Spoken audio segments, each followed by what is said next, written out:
کردم و روی زشتی را نبینم در روزهای نوروز. روی زشت را نبینم، دغلی نکنم و به نزدیکانشان مهربان باشم، چنانکه که در این باره سعدی سلمان فرموده است: روز مهر از تو مهربانی کن کز همه چیز مهربانی کن، از همه چیز مهربانی بی. رفیقان عزیز، دوستان محترم، با همه عزیز جان آمدیم که عید نوروز را شکر خندانه پیشواز گیریم و با یکدیگر یگان سخنی بد و چهره باغ و اندور نگران یکدیگر را نبینیم و روی زشت را نبینیم. برای همین هم تا میتوانید هر یک شما که در این جمع آمدیم خرسندی کنیم، سرود خوانیم، برقصیم و روز نوروز را با خشوع خرسندی پیشواز گیریم. چنانه که در بالا گفته گذاشتیم، اگر مردم، اگر ما و شما روز نوروز را با همین خشوع خرسندی پیشواز گیریم، یک سال دراز تا سال 1997 همین خیلی خشوع خرسندانه روزی ما میگذرد. همه ما آمدی نوروز را بی‌توقفانه انتظار میشویم. خیلی که شاعر گل رخسار گفته است: فیلم بودم انتظار این بهاران میشدم، در خمار سبزه های کوه ساران میشدم، برف را با دست اوریان با امیدی روفته در زمستان سبزه و سی برگ جویان میشدم. حاضر ما مسابقه رسیم.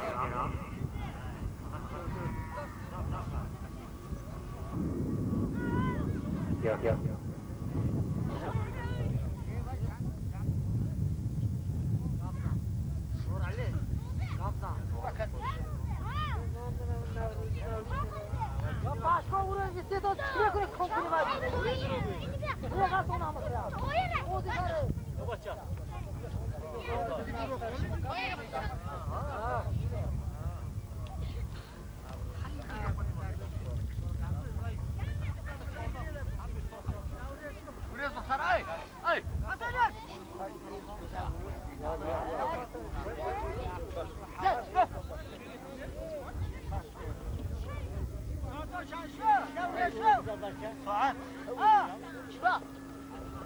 ساعت 10 تا کم 12. 10 تا کم 12.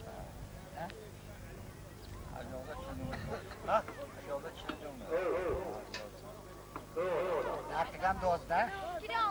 این ما خم رفته ساعت. منم خرفته شدم. شب خوابش کردی.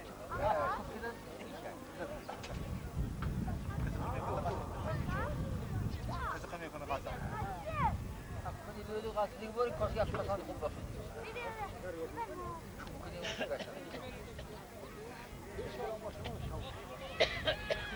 با کجا؟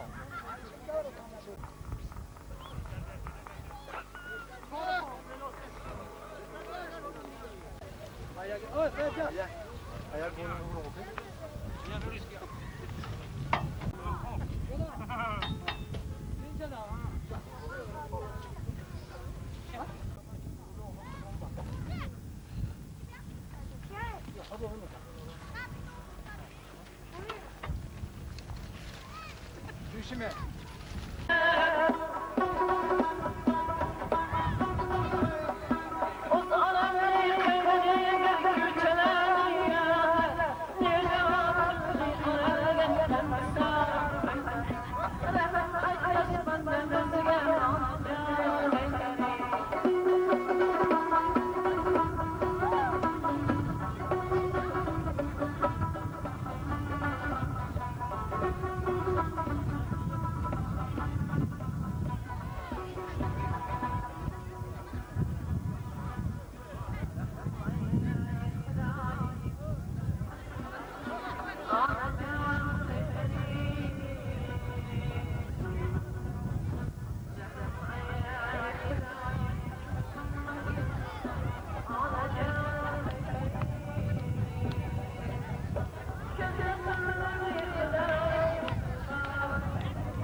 Sürün, sonra sürün.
Benim